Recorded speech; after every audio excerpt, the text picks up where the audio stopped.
Assalamualaikum, hello everyone.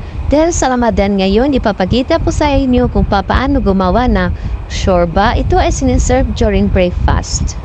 Ito yung traditional food ng mga Arabo during Ramadan at napakasimple lang ito gawin basta sundan nyo lang ang aking video. Sa paggawa ng shorba, ang gagamitin ko ay kambing. Malinis na at hinugasan ko na to. Black lemon, napakaliit na cinnamon stick, dried leaves, halo-halo na coriander seeds, black pepper seeds, cumin seeds, basta halo-halo na ito siya. Bay leaves. So, mayroong nabibili na nakabalot na siya sa isang white cloth, pero wala kaming available. So, kaya ito yung ginamit ko. So, dito natin ilalagay sa maliit na strainer na ito.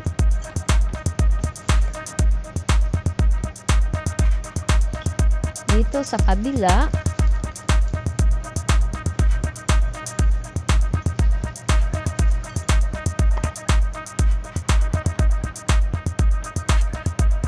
So, pag nailagay natin, i-close natin.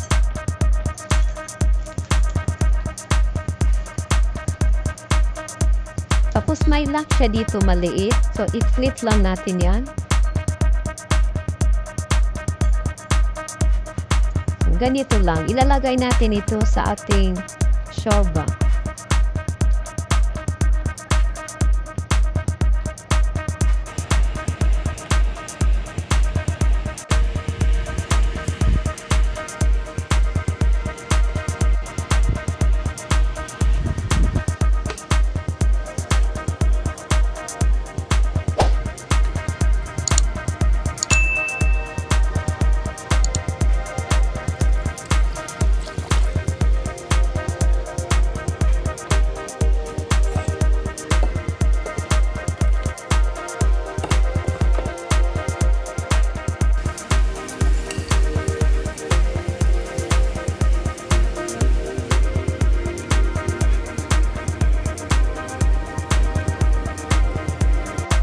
Inainitan ko muna ang ating kaldero.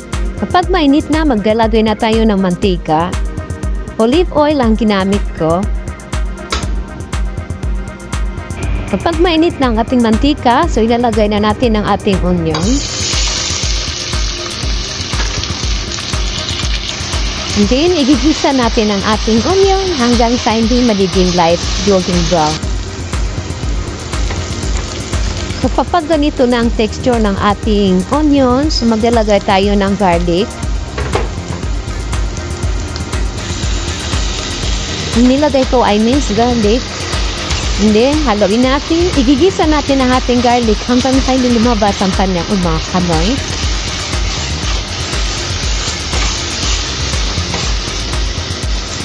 So, and then, ilalagay na natin ang ating tomato puree na ni-blender natin kanina.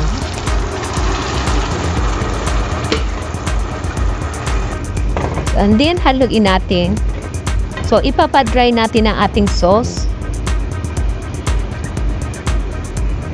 So, habang pinapadry natin ang ating sauce, so maglalagay tayo ng 2 tablespoons of tomato paste.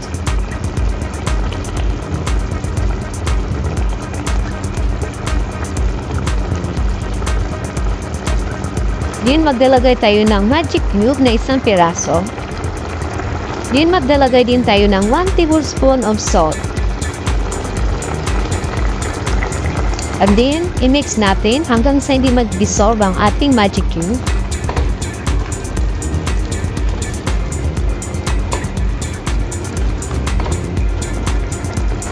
So, nakita nyo guys, ang kulay ng ating sauce. Ang ganda ng kulay dahil sa tomato paste. Ang ginamit kong tomato paste ay Luna. Recommended yun na napakaganda yung kulay niya. Then, dito na tayo maglalagay ng ating meat. Ang ginamit kong meat ay kambing. Kasi masarap ang shorba na kambing pag ginawa itong shorba. And then, haluin natin.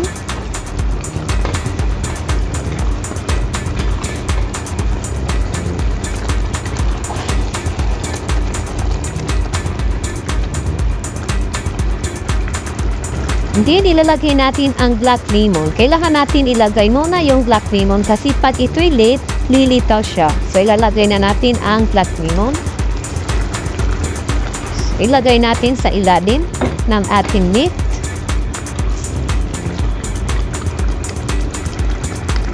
And then, ilalagay natin ang ating green wheat. Ito yung ating green wheat na parang rice. 7 tablespoon of green wheat ang ginamit ko. And then, igisa natin lahat ang ating kambing at ang ating green wheat.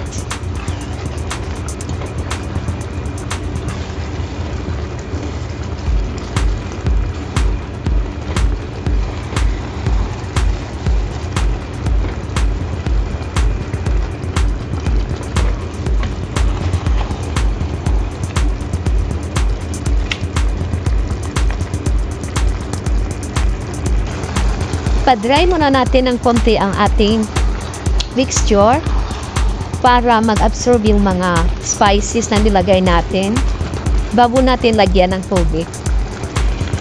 So, nag-dry na ang ating sauce. Umalis na siya sa ating kaldero. Tingnan nyo. So, dito na tayo maglalagay ng tubig.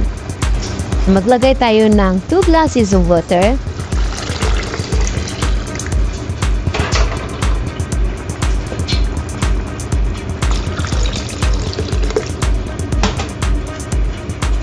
And then, haluin natin.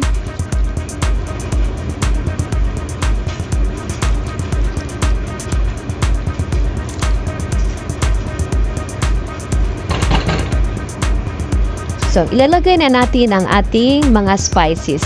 Sa strainer na ito na maliit, dito lahat nakasuksok lahat ng mga spices. Anyway, nilagay ko na sa aking video, pinakita ko na kung anong klaseng mga spices. Actually, may nabibili naman na nakabalot na ng white cloth. Andun na lahat. Kaya lang, hindi available sa amin. Ngayon, naubos na. So, dito namin nilagay sa strainer.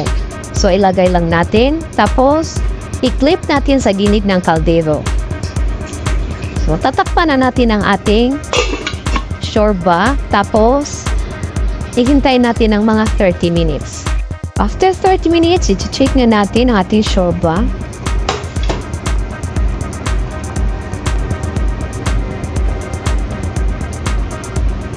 So, ilalagay na natin ang ating bay leaves.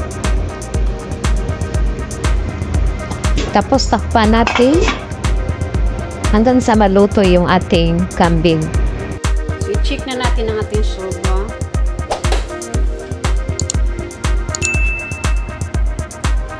So, napakaganda yung kulay niya, guys. So, luto na ang ating shorba. So, isa-serve na natin sa ating table. Yan siya, guys. Para siyang lugaw sa Pilipinas. Ayan.